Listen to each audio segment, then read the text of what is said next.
Alright, you guys. So, I've been away for a few days. My broadband was down, and so I haven't given you a video for a little while. So, let's try a 10-minute game. So, my opponent has played the Scandinavian against me. So, I've been playing the Scandi a lot as black, and everyone. I've been doing a bunch of. That's interesting. Probably the best move, actually. Yeah, I've been playing a lot of blitz games, just like on iPad or on my phone, while I was waiting for the broadband to come back up. And so playing a lot of Scandinavian, particularly at blitz, everyone's been playing the Tennyson Gambit. Okay, so you play that, and then they play the knight out here, inviting you to take. Trying to go for the ICBM line, but which I've got videos on that, and it's really cool if it comes off, but it's only going to work to a certain level. I'm just thinking of move ideas. Okay, he's taken. Right, let's solidify my advantage here. I've also got the threat now of long castles. Yeah, so this bishop's now tied to that, which is under attack. Okay, right, that's a threat, so if takes, I can recapture with the bishop, so I'm not too worried. So I can go ahead and castle. Yeah, and he's undefended that pawn. And if I take that pawn, I can still defend the knight and take the rook. So that was, I think that was a poor move by my opponent there. Got to remember as well, I'm now playing a 10-minute rapid. I'm not playing 5-minute blitz, so I don't need to play like a dickhead. Okay, that's still under threat. Okay, he's defended it. But look at his development. Precisely 0. Okay, first question is, where do I want this bishop? I'd love to double up my rooks here. I'm thinking covering these squares. So I'm trying to get a fianchetto and look at this diagonal. That would tie that bishop into there. It's just slightly slower, isn't it? Bishop here, there. Is he going to try and castle long as well? I think he may do, you know. There and there. At least I'm then threatening this pawn. Okay, let's do that one.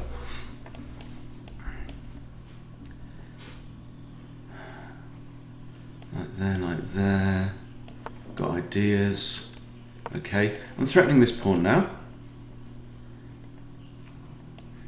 Some, you know, might even be an idea to move my knight the wrong way and move to the edge. Okay, so that's really put paid to his ideas of this. If I do there and he captures, I get the pawn and kind of a pin there. So I've also got this. I'd love to put my rook on there though. Knight here, here, or here. Let's do that. Let's move the knight out.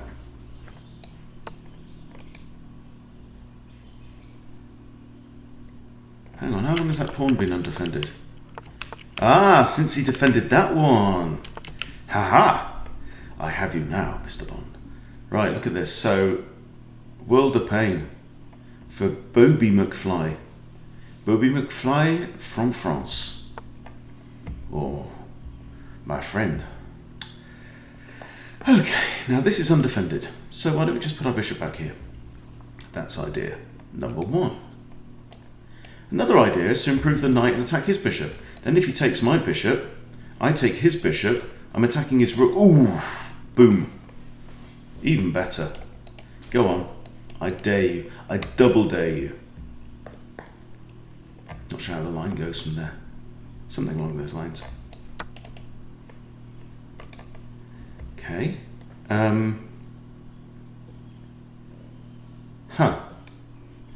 Right. So what he's done there is he's evaded my attack. However, yeah. So now I've got a problem. Now I've got a bishop under attack that I really ought to move. And I can't now go there because he can grab me with his bishop. So I think I need to move my bishop I'm thinking maybe there, because I'm attacking this pawn, and now he's got a problem. He has to move his bishop, or b3 traps the bishop. So he found a really good escape there. However, he's got a problem. His problem is his king is stuck in the middle of the board. How does he defend this pawn? Knight a6 to defend? It's a common idea, but it's also a weakness. Also, I can come in with... No, I can't yet. I have to... So he's got two issues now. He's got pawn under attack, and he's got a bishop in danger of being trapped. And which one does he deal with? Can he find any way to solve both problems? I'm not sure he can. Plus, my bishop takes there. Got rook d8, which looks kind of winning. Winning, winning, winning. However, you never celebrate until you've shaken your opponent's hand, which may be virtual handshake. GG. Okay, so he saved the bishop. Yeah, makes sense. But now this, and this is mate. So he's got to do something. Huh. Okay. So now this is a discovered defense of that square by the rookity rook. So what do? As always, we chill out and we say, first of all, what's on the board? What is the board telling us? My bishop is under attack. Maybe it's a good idea to move my bishop out of the way. Material's actually equal here. I've got 3 pawns on that side and 2 pawns on that side. So's he, although he does have the 3 pawn islands. Plus, the king ain't moved. If I move my bishop this way, his king can't castle through that square. If I move my bishop this way, he could actually castle. Might not be the cleverest idea, but it's possible. So this could prompt that. I think this. Oh no, he still can't castle because of the rook. Huh. Now he can't put his rook there.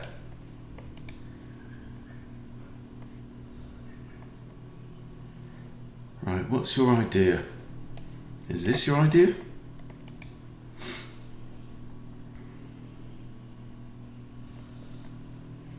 So, yeah, this is like a common pattern. So he's starting to attack, but then I can just go there, yeah, with a rook. Defend the pawn, which is attacked twice. So do I have time, for example, to play this? So if his king moves here, I've got rook there, trade rooks, and he's wide open. And this is just, bishop's just bad right now. I've also got ideas of this, with a fork. And that just kind of improves my knight as well.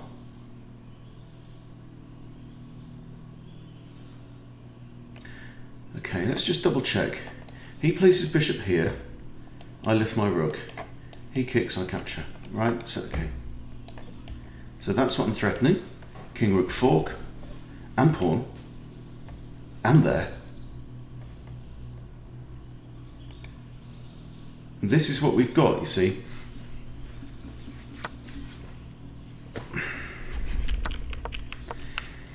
Yeah, didn't sanity check, did I?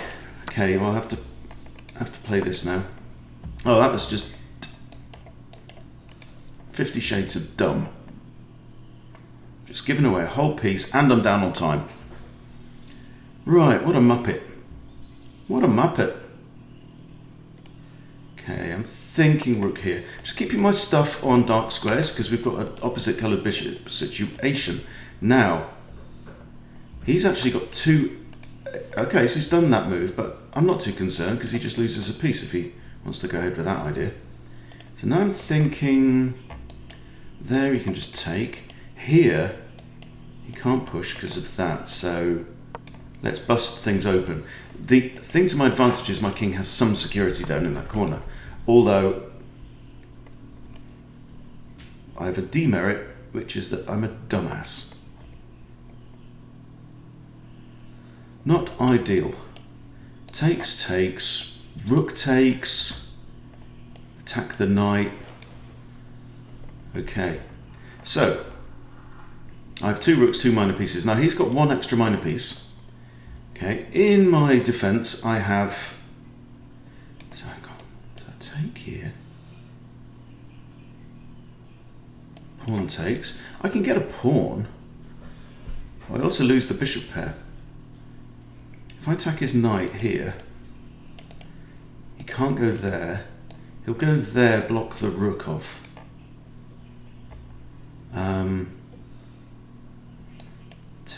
I've got to remove pawns in the middle of the board. Doesn't matter how it happens, really. If pawn takes, I've got this. Likewise, if bishop takes, it takes, takes, and then knight takes. Not great. Do I want to give up the bishop pair at this point? Everything is screaming no.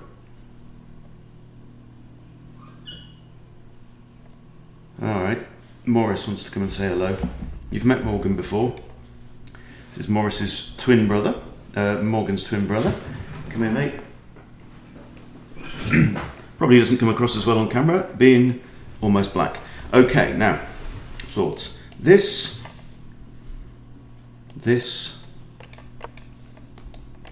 Then I can take the pawn for free, and he can't do that, mate. I'm trying to concentrate and help these people. Yeah, I'm trying to learn some chess here. Say hello. Okay. Right, now say goodbye. There you go, right.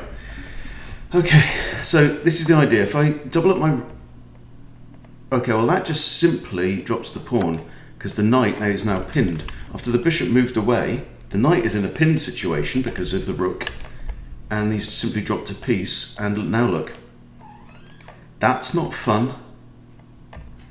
That's not fun. Now it's his turn to make a boo-boo. This then attacks another rook, feeling slightly better about my situation now. Okay, I'm taking his rook, and he can't take back because the knight's still pinned. Wow. 50 Shades of Dumbass. I think we have our video title, boys and girls. See, everyone makes mistakes.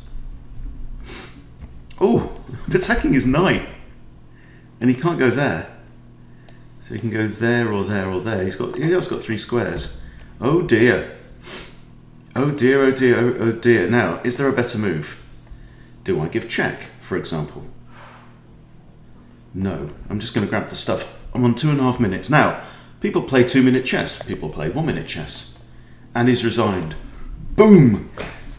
Excellent. First game back. My new rapid rating is 1522.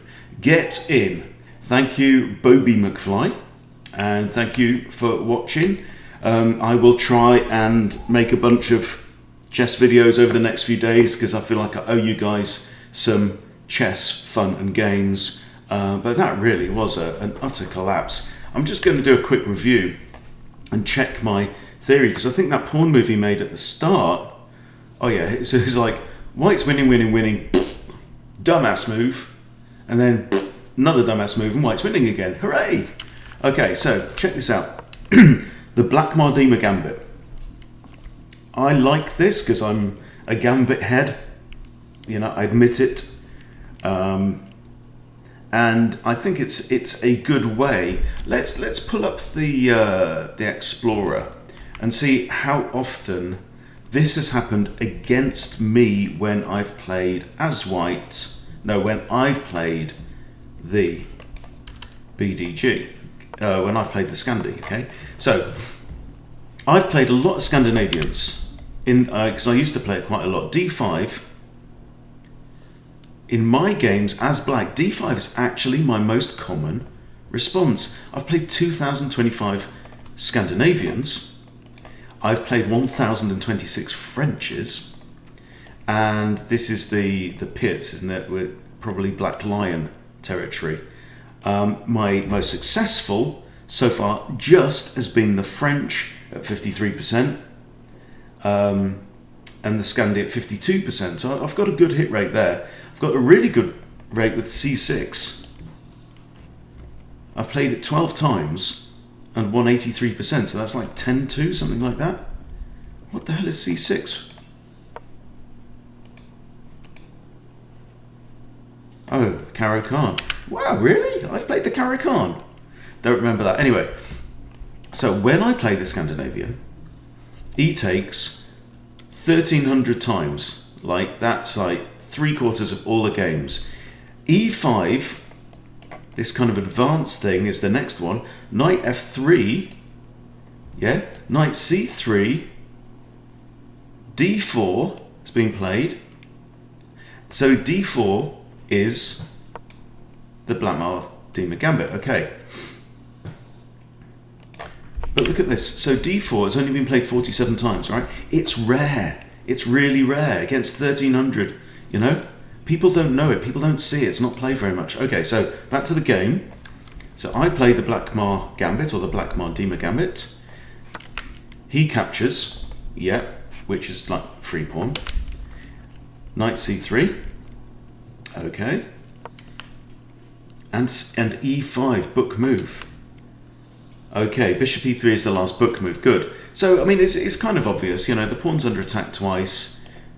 It's only defended by the queen, add a second defender. It's either that or it's knight e2, which blocks in the bishop. So much better to develop a piece without blocking anything in, right? Queen's still free to move, knight's still free to move, bishop's still free to come out, knight could go there. You know, I think that's the right move. Now, what he does, takes is best. Takes, takes, takes. Perfect so far. Very happy days. And then he does something stupid. Bishop e4 is a blunder. What did I miss? Should have taken the pawn straight away and won the rook, yeah? Bam, bam. Best was, boom.